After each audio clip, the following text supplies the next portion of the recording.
Yo, what's up, guys? This is Raquel with the Reading Roller Coaster Club, and welcome back, or welcome. And today I'm going to be going over my June roundup reads. For the month of June, I read 6 books, so let's yap about them. First book that I read in the month of June was by CARO BURKE, and it was a book club pick. If you don't know, I do have a book club that I run on the app Fable under the same name, the Reading Roller Coaster Club, and that was our first June pick. We read that from June 1st through the 15th. And I gave that, let me see, how many stars did I give that?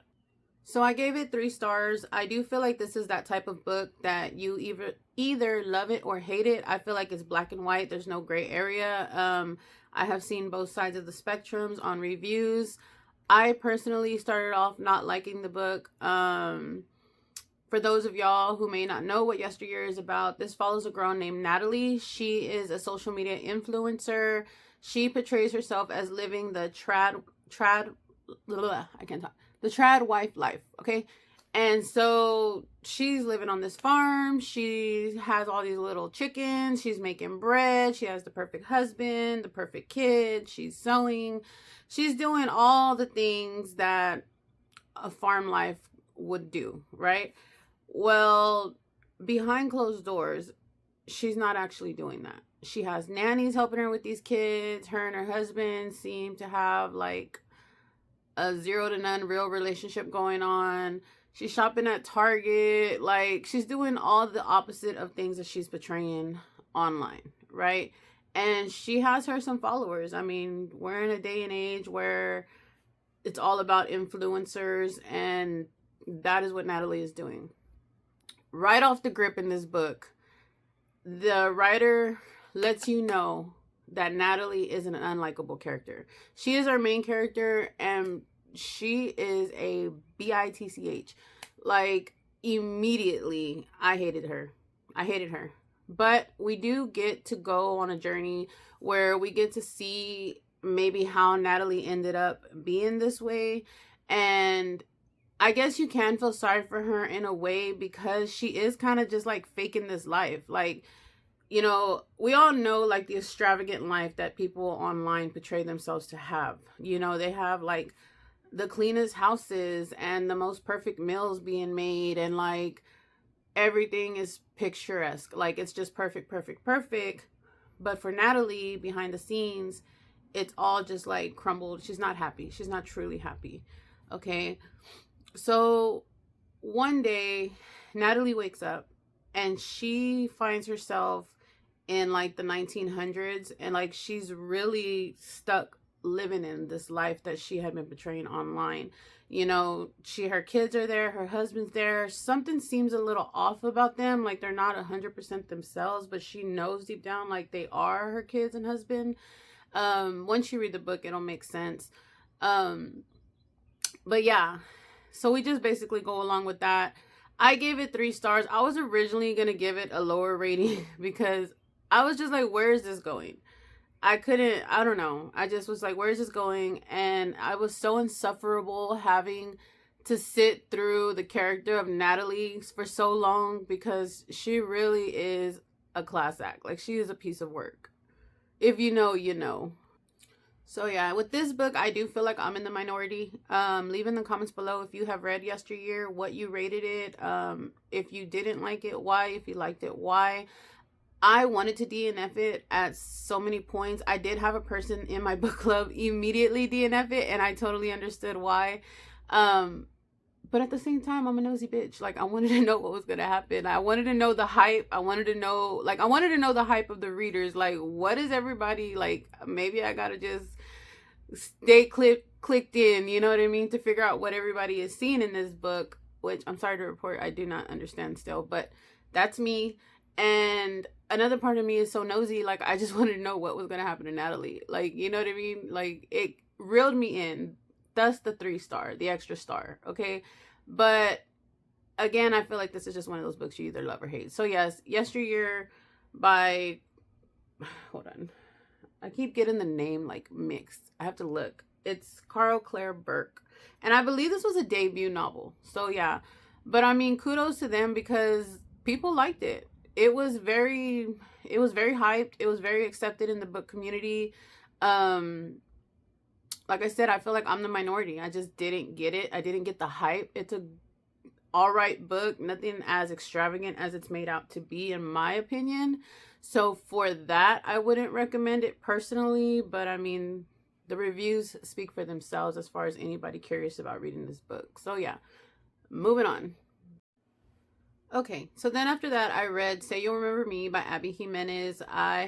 This would be my third book by Abby Jimenez. I loved Part of Your World. I love Yours Truly. I want to say so far, by far, that is my favorite out of the Abby Jimenez. So this is my third book that I read from her. So this follows a girl named Samantha Diaz and a man named Xavier Rush. So Samantha finds this little stray cat. She takes it to the nearest veterinarian clinic, which Xavier is he's the main doctor or whatever on there. I think he initially tells her something that she doesn't agree with or gets offended by, so they already start off on a rocky like note or whatnot. But we're reading a romance, girl, so you already know what happens. Xavier, he's immediately attracted to her, and so he wants to redeem himself, so he decides to ask her out on a date. So they go on this date and they have the time of their life. What Xavier doesn't know is that Samantha is about to move halfway across the country because her mother is ill. She has I don't remember if it's like dementia, Alzheimer's, but like she's losing her memory, right? And her brother, her grandmother, her father, and her sister, maybe? I'm not sure if she has a sister, but I think she does have a sister. And they're taking care of her mother. And so it's getting to be a lot. And so Samantha is now like, this is the pivotal point in this family situation that we're going through where I need to go be with my family. I need to contribute and help them with my mother. And so I think she's like in Minnesota and she's moving to California. So she's packing up and she's about to leave. So, you know, she has to break it to Xavier. Like, I had a good time. It was all great. But like, this is unrealistic. I am literally leaving tomorrow. I'm hopping on a plane and I'm getting out of Minnesota. Well, Xavier is not going to give up that easy because there is an attraction there. You know what I mean? So he's like, girl, we'll make it work. Like, you can fly out here, I'll fly out there, whatever has to happen, we'll do that. So yeah, it's a romance story. We're going along on this relationship. We're following along. It's a bunch of cutesy things. It's Abby Jimenez, so there's some humor in there, some cute moments, all the good things that it has. But a thing about me is when I read a book by writers, I can't say the word authors. If you didn't know in my other videos, I'll explain. Like, I cannot say author, so I just say writer, okay? Anyways, when I read books constantly by the same writer, I end up basically judging their books against themselves. So like if I gave one of their books a high ratings, that is kind of what I'm expecting from you. So I gave this book 3 stars. I don't know if I said that already. I gave it 3 stars because, yeah, it was cutesy and stuff, but to me, it just kind of fell flat. Like, I loved going along with Alexis and Daniel's story. I loved Brianna and Jacob's story. Like, this one, I don't know. It just kind of fell flat for me. I don't know. I just kind of got corny, or like, I mean, I know it's fiction, but it was like, girl, Xavier is kind of too perfect. Like, my Discovery ID brain was like, if it's too good to be true, then something's wrong. You know what I mean? I think I'm too much of a thriller reader that maybe I couldn't enjoy romances. Maybe that's what it is. I don't know. But yeah, I gave it 3 stars. I thought it was all right. But like, again, I said, I think it fell flat for me. But what I did enjoy is like following Samantha's journey with her family and her mother. I appreciated that Abby brought issues like that to light for those that are going through things like that. And it was very, it felt just very human. You know what I mean? It felt very human, like, and I appreciated that. Yeah, so I enjoyed the story. I appreciated, that aspect of it. Of course, like I said, Abby is known to have some little funny moments in there, and I got a couple chuckles in. So yeah, I mean, it's not a bad book. I really enjoyed it. So yeah, 3 stars. Would I recommend? Yeah, why not? I would recommend it. Moving on. The next book that I read was The Notebook by Nicholas Sparks. 5 stars. Need I say more? We all seen the I'm assuming we all seen The Notebook. We know what it's about. It follows Noah and Allie. They're a young couple that meets in one summer when they're teenagers. They fall in love. Allie, they're from two different separate sides of the track. Allie comes from a more prominent family, as to where Noah, you know, is just a blue-collar boy, and her family wants her to stay away from him. So eventually they move on in life. Allie goes on to, you know, meet somebody else and want to get married, and yeah, eventually they find their way back to each other. And I feel like I really don't need to explain anymore because it's The Notebook. I gave it 5 stars. I love The Notebook. That's one of my movies I'll read on a rainy day. Like, I mean, watch on a rainy day. Like, I love The Notebook. Okay. It was a quick read. I never had read the book before, so this was my first time reading the book, and it was pretty small. I don't know why I was expecting it to be like a very big book, and it was not a big book at all. So yeah, it was a quick read. Yeah, I don't know if it enhanced the experience because I had already seen the movie so many times, and I'm able to like picture things as I'm going along and stuff like that. I haven't decided if I want to read The Wedding, which I believe follows Allie and Noah's daughter. But we shall see. Would I recommend? Yes, I would definitely recommend. Read that if you love the movie. Get the full experience, girl. Enhance your life. Okay, moving on. Y'all, the next book that I read was The Butcher by Jennifer Hillier. 5 stars. This was my second book club pick. Again, I run a book club on Fable under the same name, Reading Roller Coaster Club, and we read The Butcher from the 15th to the end of the month of June to the 30th. This book was freaking crazy. 5 stars, let me tell you. This is what I needed. Things We Do in the Dark, Little Secrets. This is what I needed to be. This is top tier Hillier. This is right up there with Creep, yo. So this follows, I guess, like a family. Okay, the book starts off. Okay, let me tell y'all something. I'm so excited. I can't even get my words out. In chapter 1, which I personally have never seen done. In chapter 1, after the prologue, the big reveal is revealed. Okay, like the whodunit, the what you thinking, it's done. It's revealed. Boom, right in your face, and then it just takes off from there, right? But I'm not gonna tell y'all, even though it's like the freaking chapter 1. I'm gonna let you figure it out. But we follow this man and his grandson and his grandson's girlfriend, and the man is Edward Schenck. Edward Schenck was a detective in the 80s, and he cracked the big case of the cereal box, The Butcher. I think it's like the Beacon Hill Butcher or something like that. And this man was going around, you know, doing his thing in the 80s, and old Edward Sparks took him down, and he got all kinds of accolades, you know, what's it called? Everybody was loving him. They were carrying him, waving him around. They were like, yes, okay, because the city of Seattle was terrified when this guy was running amok, right? Fast forward, we're now in present day. Old Edward Schenck is like 80-something plus years old. He's still mobile. He's still good for his age, still driving, still doing all the things. But, you know, his wife is no longer with him. The grandson that he raised, Matt, I always want to call him Josh for some reason. I don't know, but his name's Matt.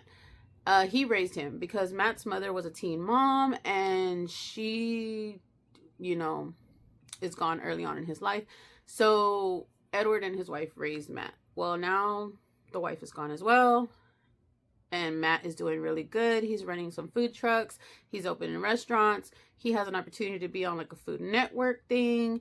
And Edward thinks it's just time for him to go to the old people's house and chillax and, you know, play cards and just kick it with the oldies but goodies and, you know, get his Mac on with little women his age, you know. So he tells Matt, you know, I'm going to go ahead and give you this house, and I'm going to go to the old people house. This is where you can find me. So Matt is excited about that, right?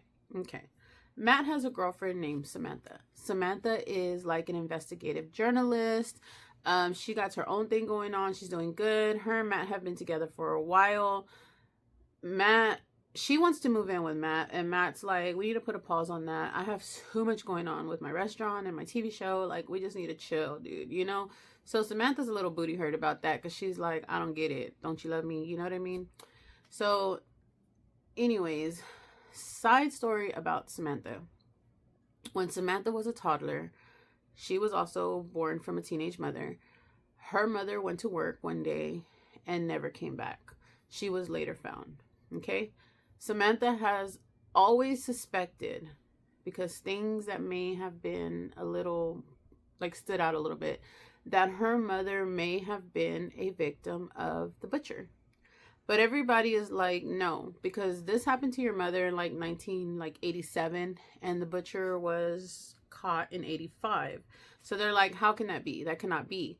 So Samantha has not given up on that. She feels like there is something, some sort of connection between her mother and, you know, this guy. And so people don't want to believe it, because then that means that the wrong guy was taken down, you know. So Samantha does have an ally. The cop that found her mother and did her mother's case, he is an ally to her. He wants to help her either prove or debunk, you know, the situation. Okay, so immediately, dude, from the first freaking sentence, everything just pulls you right in. So we get to go on the journey with Matt, you know, as he's gonna go on this Food Network show, how Edward's doing up in that old people house, and how Samantha's doing with her investigation. And Samantha also has a best friend named Jason. He doesn't play too big of a role in the book, but he's there, so I don't want to like forget him. And yeah, things get crazy, because people start coming up missing. People start getting discovered, and things are a little fishy. Samantha may be onto something. Let's just say that. So yeah, this was a popcorn thriller. I gave it 5 stars because it hooked me in. I did not want to put that book down. I just needed to know. I was left shocked in some situations. I was just like, what the hell? Yeah. And I was rooting for Samantha. I just wanted her to have her closure. And yeah, I don't want to spoil it, because with this book, I feel like Jennifer Hillier just kind of lays it all out. Like, just kind of lays it all out there. So I feel like the more I talk about it, the more I'm going to risk spoiling it, because I'm not a professional and I just like to chat a little. So I don't want to slip nothing up. So Jennifer Hillier's The Butcher, I gave it 5 stars. Would I recommend? Definitely. If you love thrillers, if you love psychological thrillers, if you like those things that hook you from the beginning and you're just like, what the hell did I just read? Yes. I do need to add this, okay? If you've never seen any of my videos, why not? But I personally don't check triggers, because I can just go into a book blind. I don't want to sound like insensitive or like, I don't need triggers, but like nothing. I don't get bothered easily. Okay. Let's just say that. Okay. I don't want to dig myself in a hole. I don't get bothered easily, but if you know that there are some things you don't want to read about, that you don't want to hear, please, please, please check your triggers before you go into this book, because it kind of marks them all off. Okay. It's a lot. It is a lot. It's a lot of heavy baggage that comes with this book. So I would recommend, if you don't mind reading about certain things, okay? And yes, so I'm going to leave it at that. 5 out of 5. Jennifer Hillier's The Butcher, again, would recommend. Okay, so the next book that I read was The Reappearance of Rachel Price by Holly Jackson. I gave this book 4 stars. This follows a girl named Belle Price. She's 18 years old. 16 years prior, when she was 2 years old, she went to the mall with her mother, Rachel, and her mother disappeared. They don't know if she ran away, if she was abducted, or what happened. So she's been raised by her father and her father's family this whole time. They decided to sit down and do a documentary about Rachel Price, like what happened to Rachel Price. The documentary was originally called The Disappearance of Rachel Price, but it's right there in the title. It's no spoiler. Rachel pops back up out of freaking nowhere. So it becomes the reappearance of Rachel Price. So as you can imagine, this 18-year-old child who was put in this situation, everybody always asking her, like, do you know what happened? Do you remember? She's like 2. She's like, no, I don't know anything. So when her mother comes back, this throws a wrench in all her emotions. She is just like, what the heck just happened? She starts wondering, like, did you leave me on purpose? Like, what is going on? Because her mother comes back with this story saying that she has been abducted this whole time, these 16 years that she's been missing, that she was abducted. And you know, Belle, she's salty because she's a young kid and she doesn't know how to process her emotions. And so she's feeling like, is this true, or did you just run away and now you're back with this story? Like, she doesn't know, you know what I mean? Like, yeah. So we get to go along as they try to like rekindle their relationship. She ends up moving in the house with her father and Belle, Rachel does, and yeah, we get to go along with that. She tries to figure out what happened because she kind of goes on her own with her friend into detective mode. So she starts questioning people. She starts wondering what happened that day.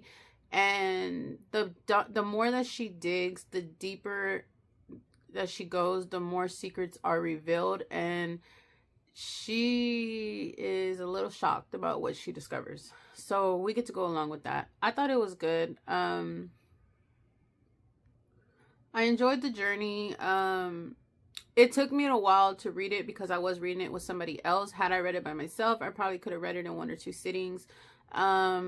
I appreciated too that I was able to understand, like, what is it called? I was able to predict some things, but the big reveal, because there's like some things and you're like, I saw that coming. I seen that a mile away. And then there's something that hits you and you're like, excuse me? What? You know what I mean? So yeah, I gave it 4 stars because a 5-star book for me is, I don't care what's going on, I have to finish this book. Like, this book has done something to me, either keeps me hooked so bad that like all I keep thinking about is getting back to that book, has me thinking about the book after the fact, gives me some sort of feeling, some sort of emotion or thought provoking enough. Those are my 5-star reads. Okay, I don't know, every time I get on this damn camera I can't talk. Okay, anyways, so for that I gave it 4 stars. It was a good story. I would recommend this book. A question that I have asked before, which I'm very curious, this is a YA book. Obviously I am not YA, so when I do rate these books, sometimes I feel kind of like bad because I'm like, girl, you're not even the intended audience. Like, if I was a younger person, maybe it would be a 5-star book. I mean, and this one's not so bad, but I have rated a YA book pretty low, and then I feel bad about it because I'm like, it wasn't for you. Like, it wasn't for you anyways, you know what I mean? So leave in the comments below if you read YA, and if you do, what is your rating system for YA? Is it separate from your regular adult books, or do you rate it how you would any other book? Or do you take into consideration that it's not intended for you? You're not the intended audience. Because I low-key struggle with that because I feel bad because I'm like, these ratings probably, you know, they affect them.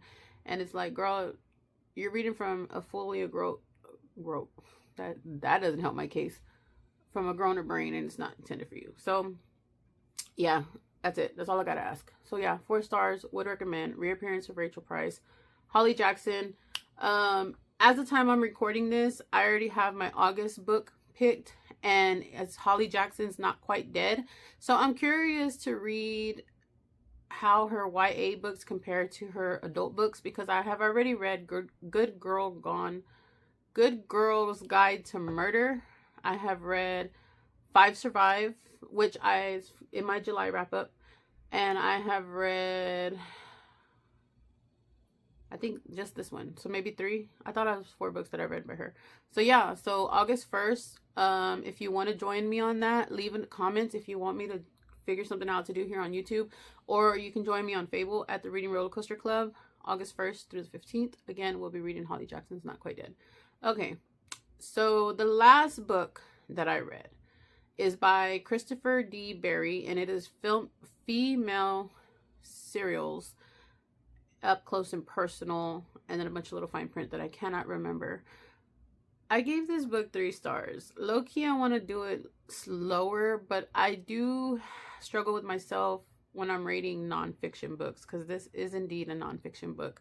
And it's basically just a bunch of stories about random females, you know, cereal boxes. And it was cool. I didn't enjoy his writing, I guess.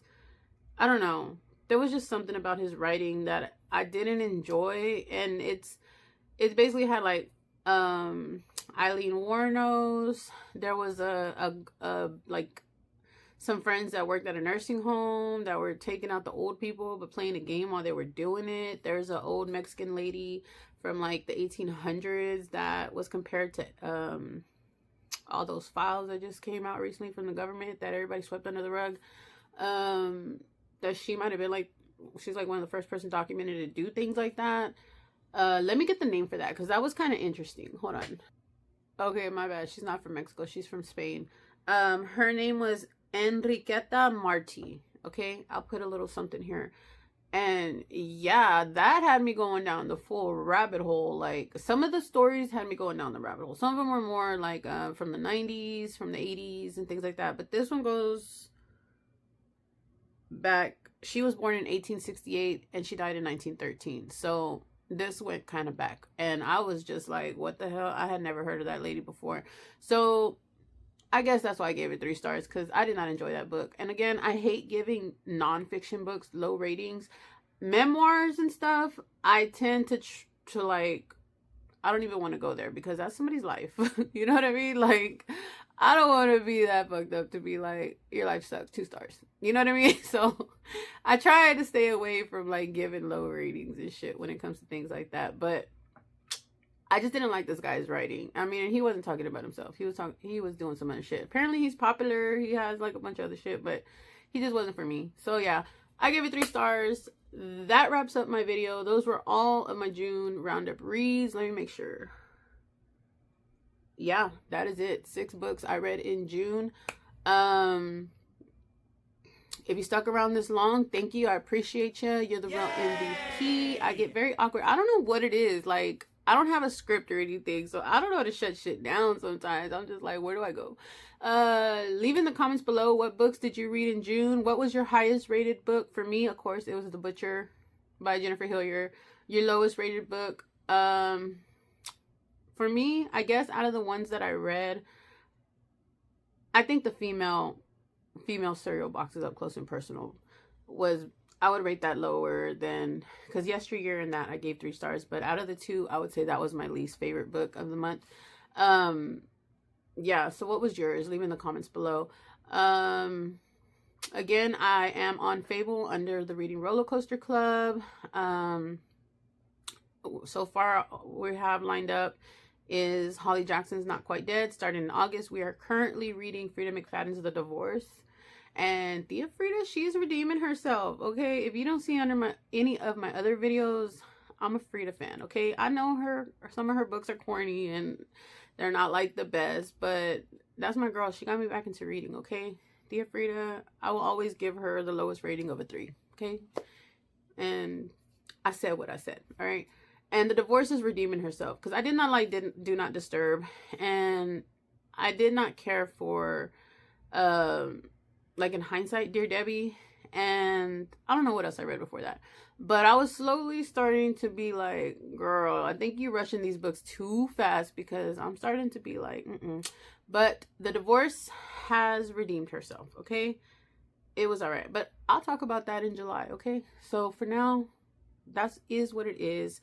Go ahead and like and subscribe. You don't have to share. I get so embarrassed. Like, I'm like, you don't have to share. I don't really want to be too out there, okay? I just want to talk about books with somebody, because there is nobody in my life that likes books the way that I like books. And by the time I'm finished saying some shit about a book, they're like, is there going to be a movie?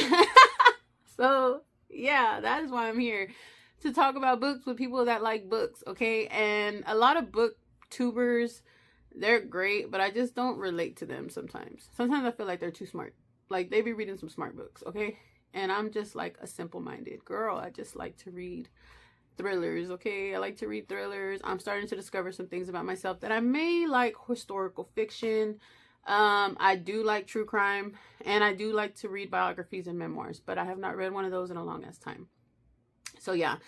Another thing, I have not posted it yet. I don't know if I'm gonna post it because I'm new to all this stuff, and I don't really put my energy into it the way I should to like perfect or like improve, I should say. I don't want to say perfect. Like recording and stuff, because I recently just like redid all my bookshelves because I want to get through my physical TBR and then eventually conquer my digital TBR, because I have so many books on my shelves right now that I have not read.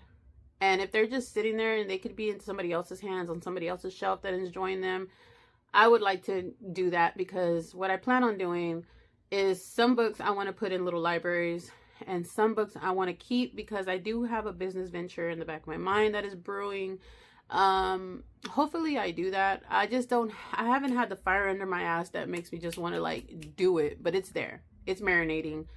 Every day I have a little book where I put my business ideas in and things that I can remember, or if I randomly see something that sparks an idea that can go with that business that I'm trying to do, I add it in there, and it's all in his timing. So if it's meant to happen, it will happen and it'll get done. So yeah, the point is, I am now going through my physical TBR. I have this right here. This is my TBR, my caboodle, but it's my little treasure box right now. And I have printed, these are all the books that are currently on my shelves that I have not read. Okay, and so I eventually want to get through it. So I'm either going to just choose it, or if I don't know what I want to read, I'll just let the treasure chest choose it for me. So why not? Let this be the first book. All Good People Here by Ashley Flowers. You saw it right now. Real and raw. This is the book I'm gonna first read. Okay, this is the first book out of the treasure chest that I picked. Okay, before I started that treasure chest, I did try to read Good Girls Gone Bad by Jillian Medoff. I'm sorry to her, I did not like it. I didn't even get past the first chapter, and I just knew it wasn't for me. So this is going into a little library. I might even stick this in the book, so maybe whoever somebody wants to read it, they'll have this already. So yeah, this is already getting off my shelf. So this will be, oh, I'm always a hot mess. This will be the first book. Yeah. So because I'm a yapper, I'm going to just stop here. Again, thank you, thank you, thank you. If you lasted even longer, you for real, the real MVP. And I hope to see you in the next one. I have my July roundup reads coming out. I had read Dark Matter already, The Divorce by Frida McFadden, 5 Survived by Holly Jackson, and I'm sure there's one more I can't remember. But yeah. All right. Have a good one. Goodbye. See you in the next one, as they say.